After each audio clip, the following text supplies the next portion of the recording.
बिस्मिल्लाहिर्रहमानिर्रहीम। नाज़रीन, आज बहुत ही अफसोसनाक खबर मैं आपको दे रहा हूँ कि गुलूकार शौकत अली हमसे बिछड़ गए। और इतना अच्छा इंसान, इतना बड़ा इंसान, जिसने अपने मुल्क के लिए बहुत सी खिदमत अंजाम दी, जैसा कि साथियों मुजाहिदो जाग उठा है सारा वतन। इसके अलावा शौकत अली की ज़िंदगी के और उनकी शख्सियत के इतने पहलू हैं कि वो मैं 5-10 मिनट की वीडियो में आपसे शेयर नहीं कर सकता। लेकिन जो मैं शेयर करूंगा आपके साथ, वो किसी और ने आपके साथ शेयर नहीं किया। कि मेरी शौकत अली साहब से मुलाकात 1985 जब मैं फैसलाबाद में रहता था, तो मैंने उनको कुछ गीत भेजे। यहाँ पे एक मामूल स्टूडियो होता था, तो वो मेरे गीत वहाँ से ले गए। तो मेरी उनसे मुलाकात भी नहीं हुई थी, तो उन्होंने मेरा एक गीत गाया, सानू पता नहीं विछोड़ा किनू कहंदे, असी ते पहली बार विछड़े।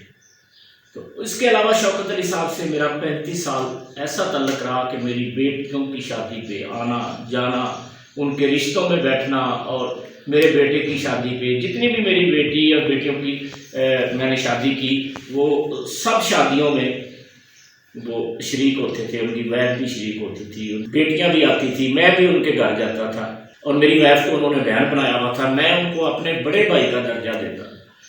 और शौकत अली की जो क्वालिटी थी कि वो मैं हमसाया मुल्क भी जाते थे तो 100 गुलकारों में वो बैठे होते थे या 200 गुलकारों में बैठे होते थे, तो लगता था कि शौकत अली साहब अलग ही बैठे हैं। उनकी पर्सनैलिटी, उनकी शख्सियत कि ये पूरा पाकिस्तान बैठा है, और उन्होंने अपने मुल्क का, अपनी धरती का मान पूरी दुनिया में जहाँ जहाँ भी गए वो उन्होंने रखा।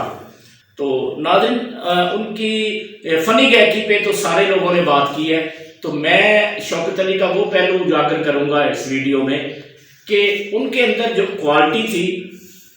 मैं कल का बहुत सदमे में हूँ। रात उनकी कब्र पे मैं गया, जनाजा मेरे से पहले हो गया था, मेरी कुछ तबीयत ठीक नहीं, तो मैं फिर कब्र के पास बैठा रहा हूँ, क्योंकि मैं खड़ा भी नहीं हो सकता इतना।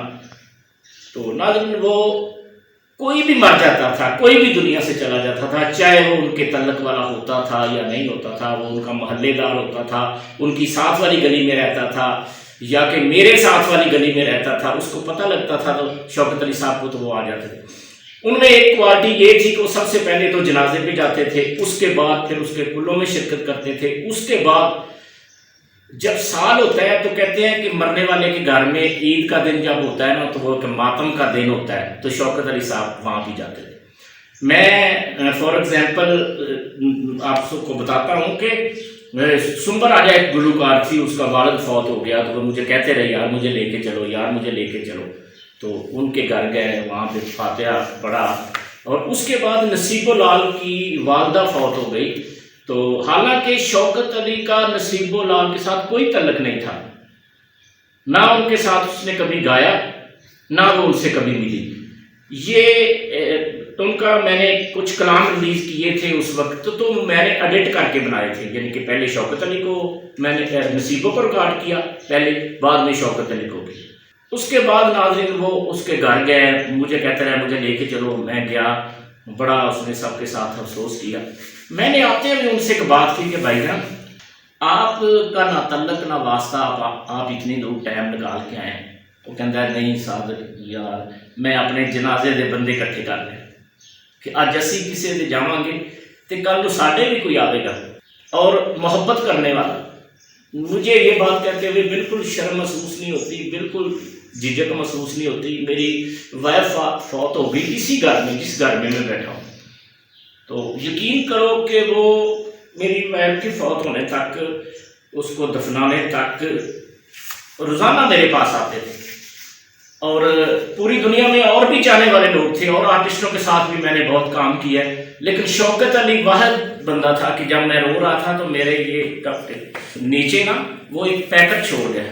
मैंने अपनी किताब अपना ख्याल रखना में भी इसका जिक्र किया है कि वो पैकेट छोड़ गया जिसमें एक भारी रकम थी। तो शौकत अली जैसा इंसान दोबारा इस कायनात में नहीं आएगा। इंसान आते हैं, एक चला जाता है, दूसरा आ जाता है, दूसरा चला जाता है, तीसरा आ जाता है कि वो मैं चला हूँ जहाँ से आया था। सबको जाना है, अपने घर जाना। تو یہاں دنیا میں کسی نے نہیں رہنا، لیکن بات یہ ہے کہ اگر انسان دنیا میں اچھا کر کے جاتا ہے تو پھر اس کو پھل بھی اچھا ہی ملتا ہے۔ مجھے یقین ہے کہ میرے بھائی شوکت علی اس وقت اچھی جگہ پہ ہوں گے، ان کی روح اچھی جگہ پہ ہوگی، کیونکہ زبان میرا ساتھ نہیں دے رہی اور میں رات بھی ساری روتا رہا ہوں، کیونکہ میرے ساتھ ان کے بیٹے بہتر جانتے ہیں کہ ان کی اس بیماری میں ان کے گھر گیا ہوں بالکل چپکے سے، کسی کو میڈیا والے کو میں نے نہیں بتایا، ٹھیک ہے۔ ان کے احسان تھے مجھ پر جو میں نے اتارنے کی کوشش کی، اور میں نے قدم قدم پہ جتنا ساتھ میں دے سکتا تھا میں نے ان کا دیا۔ اس کے آگے میں شوکت علی صاحب کا بہت سی یادیں میرے پاس، کیونکہ شوکت علی صاحب نے میرے 750 گانے گائے اس 35 سال کے عرصے میں، جس میں تھا کہ پردیسی نال پیار نہ پاؤنا، دور گیاں دا روگ نہ لاؤنا، اے پردیسی اپنے وعدے کدی بھی توڑ نبھاؤندے نہیں، موت دی چٹھی آ جاندی ہے انہاں دے خط آؤندے۔ اس کے علاوہ میرے بہت سے گیت تھے شوکت علی صاحب کے۔ ایک البم تھا، چوڑیاں نام تھا اس البم کا، وہ ساری البم میں نے کی، اور پہلی دفعہ وہ جب گانے ریکارڈ ہو رہے تھے اس میں ایک گانا تھا کہ سجن ہوئے پردیسی آساں مر مک گئیاں، پھائیاں دکھاں دیاں یارو ساڈے گل وچ پئیاں، جانی دور وسیندے کیڑا درد ونڈالے، پلے پੈ گیا وچھوڑے خوشیاں کول نہ رہیاں۔ تو اس وقت سارا اسٹوڈیو رو رہا تھا، اس وقت لائیو ریکارڈنگ ہوتی تھی، 40 میوزیشین تھے ہمارے ملک کے نام اور موسیقی سب رو رہے تھے اس وقت۔ تو کاغذ دی بیڑی تے بہ گئے ول نہ سکھیا تاری دا، ساڈی بھول نے ڈوبیا سانو دوش کی اس بیچاری دا۔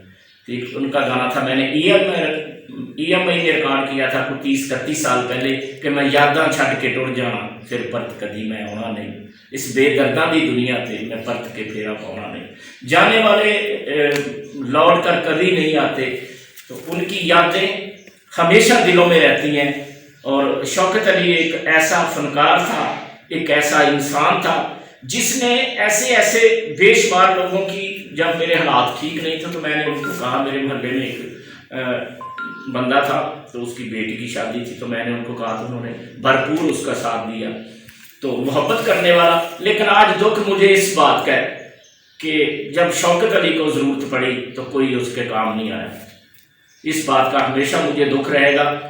باقی جتنی زندگی کوئی لکھا کے آتا ہے، جو میرے اللہ جل شانہ کو منظور ہوتا ہے، وہ اتنی دیر بندہ دنیا میں رہتا ہے، تو جب اس کا وقت پورا ہو جاتا ہے، جانا تو سب نہیں ہوتا ہے۔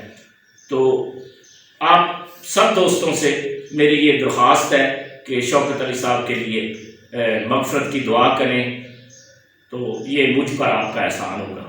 بہت شکریہ۔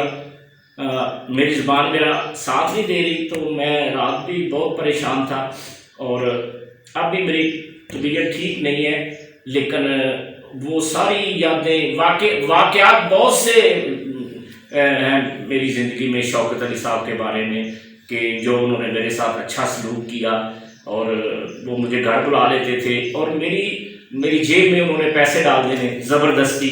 اور ایک ان میں بہت ہی پیاری عادت تھی، وہ سب کو کہتے تھے بسم اللہ، جب بھی گلے ملتے تھے اس کا بوسہ لیتے تھے اور کہتے تھے بسم اللہ۔ شوکت علی ہمارے دلوں میں ہمیشہ زندہ رہیں گے انشاءاللہ اللہ کے فضل و کرم سے، اور اللہ گلوکار شوکت علی کو کروٹ کروٹ جنت نصیب کرے۔ آپ کی آنکھ کبھی دکھ کا آنسو نہ دیکھے۔ احسن صادق کو دیجیے اجازت کہ آج دل بجھا ہوا ہے اور زبان اور الفاظ میرا ساتھ نہیں دے رہے، تو اللہ آپ سب کا حامی و ناصر ہو۔ بہت شکریہ۔ پھر میں ریکویسٹ کرتا ہوں، آگے رمضان آ رہا ہے، رمضان کے نماز تراویح میں دعا کرتے وقت، اپنے لیے دعا کرتے وقت میرے بھائی شوکت علی صاحب کے لیے ضرور دعا کریں، اللہ آپ کو اس کا اجر ضرور دے گا۔ احسن صادق کو دیجیے اجازت، پھر حاضر ہوگا انشاءاللہ۔ اللہ حافظ۔